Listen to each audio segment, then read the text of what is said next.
maqaa Abbaa kan Ilmaa kan Hafuura Qulqulluu Waaqa tokkotti ni amanna. Ameen.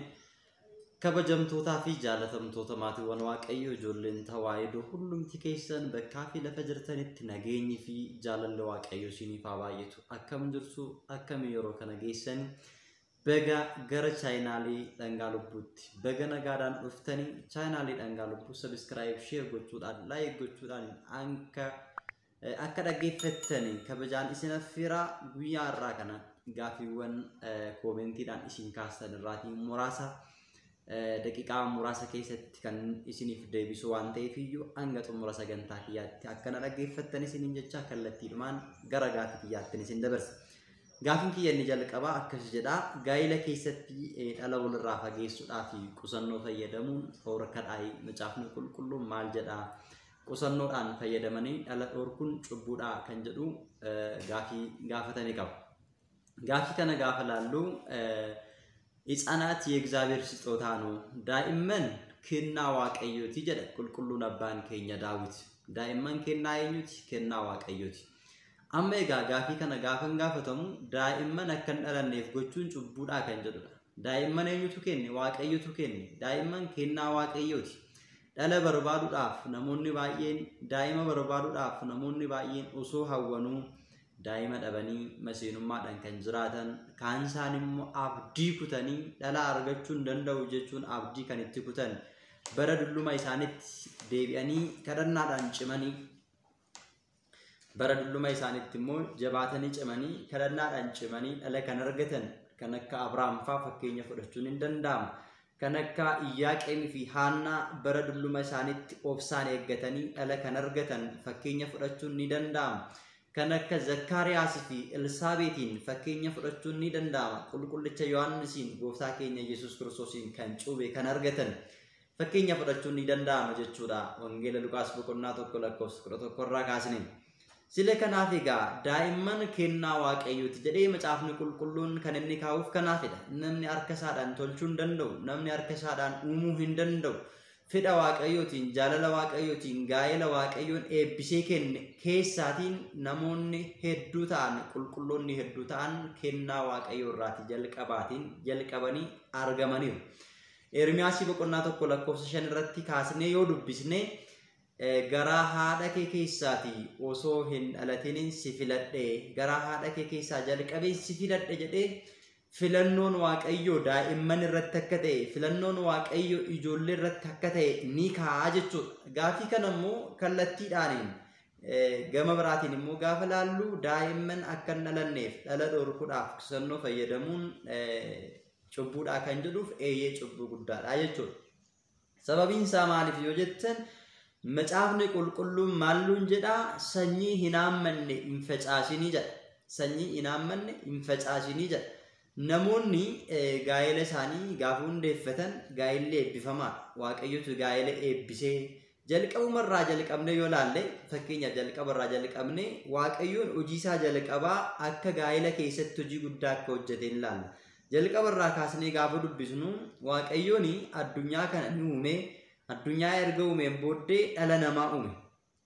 Eenyuun uume biyyoo lafarraatii fuudhee Addaamiin erga uumeen booddee karaa funyaansaa hafuura jireenyaa itti baafatee Addaamiin uume. Seera uumamaa boqonnaa 2 lakkoofsa 18 irraa kaastanii gaafa dubbistan mucaan namaa kobaasaa ta'uun gaarii miti.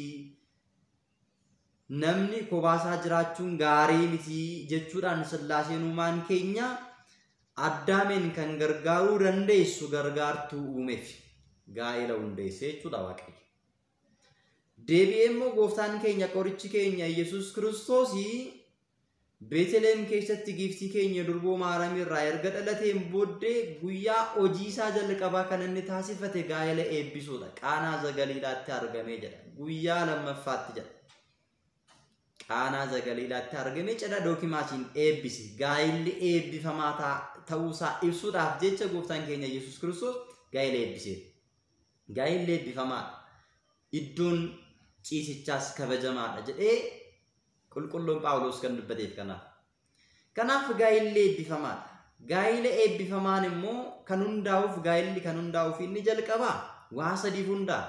inni jalqabaa sanyii ofii firii ofii bakka buusuudhaaf hundaa gaa'illi. Taadaa maaliidhaaf sanyiin akka bakka hin buuneef firiin akka bakka hin buuneef horaa baay'adhaa isa jedhame dhabamsiisuudhaaf kan waaqayyo laate kan waaqayyo kenne mucaan namaa karaa saayinsiidhaan fayyadamee kan mucaa namaa ilmoo namaa waaqayyoon kan eebbisee bifaaf fakkaattii isaatti qixxeessee fakkeessee kan mucaan namaa akka hin dhalanne gochuun cubbuu guddaadha. Yakka guddaadha, ajjechaa guddaadha jechuudha. Waaqayyoon horaa baay'adhaa jedheetu Addaamiin eebbise, Abrahaamis eebbise, abbaa saba hundaa sin taasisa jedhee kennaa isaaf kenne. Kanaafuu bifaaf fakkaatti waaqayyoodhaan nama uumame kanarratti namni aangoo maalii qaba? Mucaa namaa dhala namaa ajjeesuudhaaf balleessuudhaaf aangoo hin qabu. Aangoo eenyutu irratti qaba? Mucaa namaa irratti waaqayyo qofadha. Uumuus ajjeesuus jiraachisuus kan danda'u isa qofadha. Mucaan namaa garuu adeemsa mataasaadhaan, adeemsa foonummaadhaan, ilaalcha jibbummaadhaan ka'ee Qaayeel obboleessa isaa Abeeliin erga ajjeesee jalqabee ajjeechaa mucaa namaa irratti jalqabe.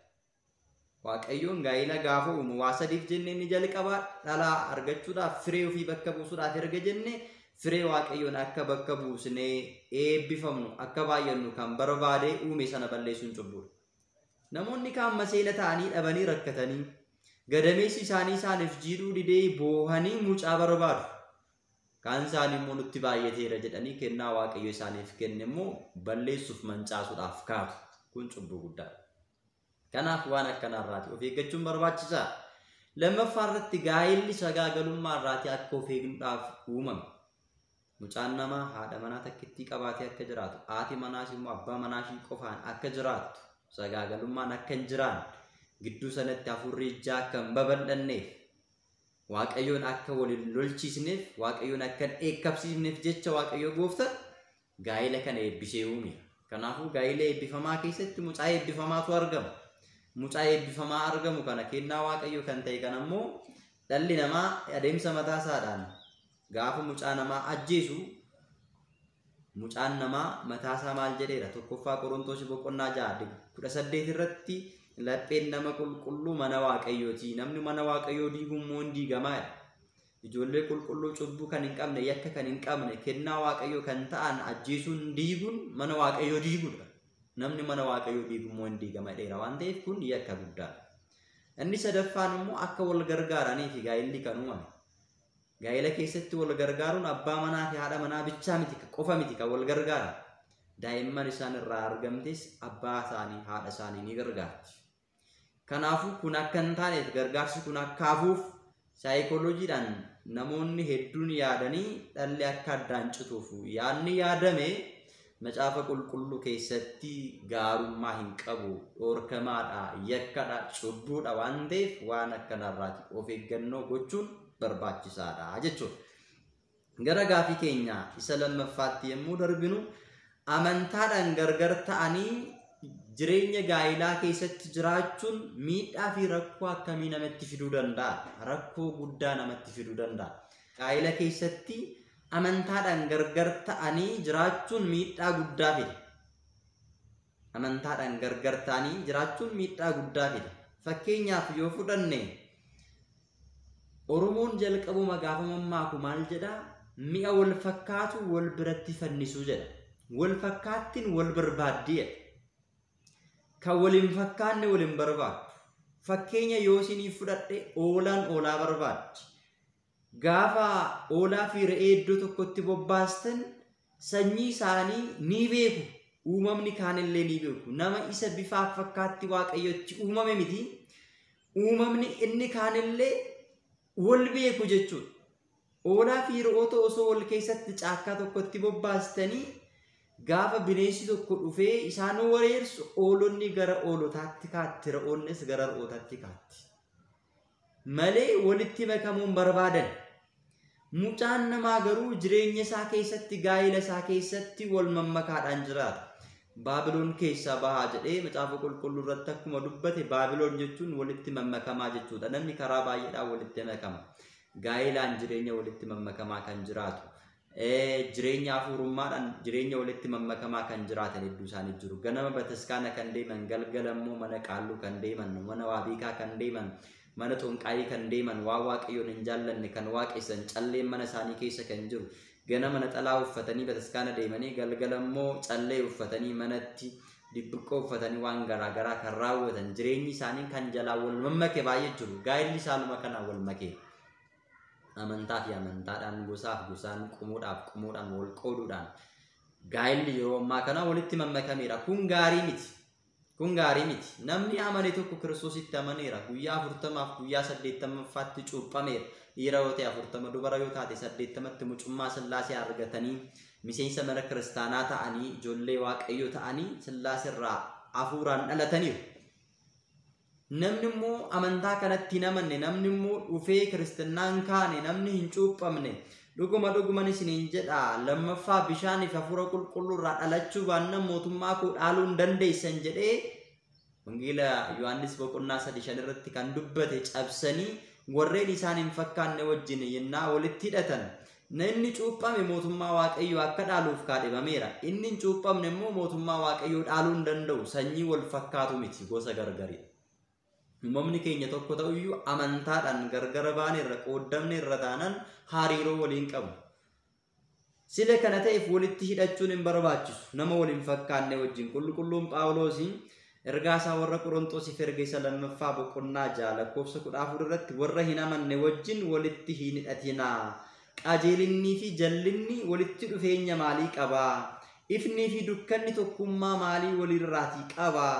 Kiristoos fi seexanni akkamitti walii galu taabonni fi xaawotiin akkamitti walitti dhufu walii galuu danda'u jedhee kaa inni tokko xaawotii waaqessa yoo ta'e inni tokko immoo bultoo waaqayyoo kan ta'e abboommi waaqayyoo kan irra jiru taabotaaf ulfina laata yoo ta'e akkamitti walii galuu danda'u inni tokko waaqayyoon amana yoo ta'e inni tokko immoo daabiloositti amana yoo ta'e walii galuu hin danda'an jarreen waliif diinaadha jechuudha waliif diinaadha.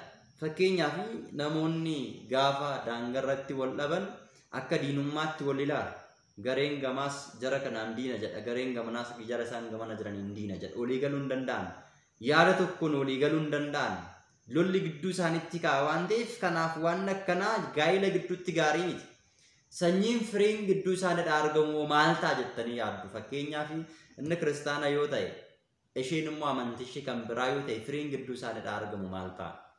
Amantaa maal qabata kan shiidha qabatamu kan isaa qabata kanaaf waan akkanaa gaarii miti gaa'ila keessatti garaagarummaan uumamu amantaadhaan garaagarummaan uumamu tokkummaa hin qabu jaalala hin qabu suga hin qabu eebba hin qabu waliigaltee hin qabu wal dhaggeeffachuu hin qabu tokkummaan hin jiru jireenya sana keessatti inni bahee gara biraa deema ishiinis gara biraa deemti. Ijoolleen gidduutti dhalatanis immoo kan waaqayyoon hin jaallanne kan amantaa hin qabne kan safuu hin beekne gadi jedhummaan kan isaan bira hin jirre safuu hawaasaa kan balleessan kan mancaasan kan nama hin kabajne kan waaqayyoon hin kabajne hamoota ta'anii dhalatu jechuudha warreen akkasii. Namoota amantaa gargar ta'an gidduudha ijoolleen argaman safuu kan hin qabne. Waaqayyo kan hin beekne nama kan hin kabajne hangafa isaanii kan hin beekne faashina addunyaa hordofuudhaan daabiloos wajjiniin istiraatejii isaa fudhatanii hordofanii kan deeman hamoota ta'anii dhalatu. Ilaalcha gaarii kan hin qabne warra akkasii ta'anii dhalatu waan ta'eef kanaaf gaa'ila gidduutti garaagarummaan uumamu rakkoo guddaa qaba. Kanaafuu gaa'ila keenya warra nu fakkaatan waliin walitti hidhachuun barbaachisaadha. Seera keessa deebii boqonnaa 22 lakkoofsa 10 irratti harree fi qotiyyoo walitti camaddee ittiin hin qotiin jedha waliin fakkaatan waan ta'eef. Kanaafuu kan amanee fi kan hin amannes immoo wajjin jiraachuun hin danda'amu waliin fakkaatan tokko miti waan ta'eef inni amaneera yookiin isheen amanteetti isaan keessaa tokko namanne taanaan jarri kun walii galuu hin danda'an tokko miti waaqayyoon hin jaallatu gaa'ila akkanaa.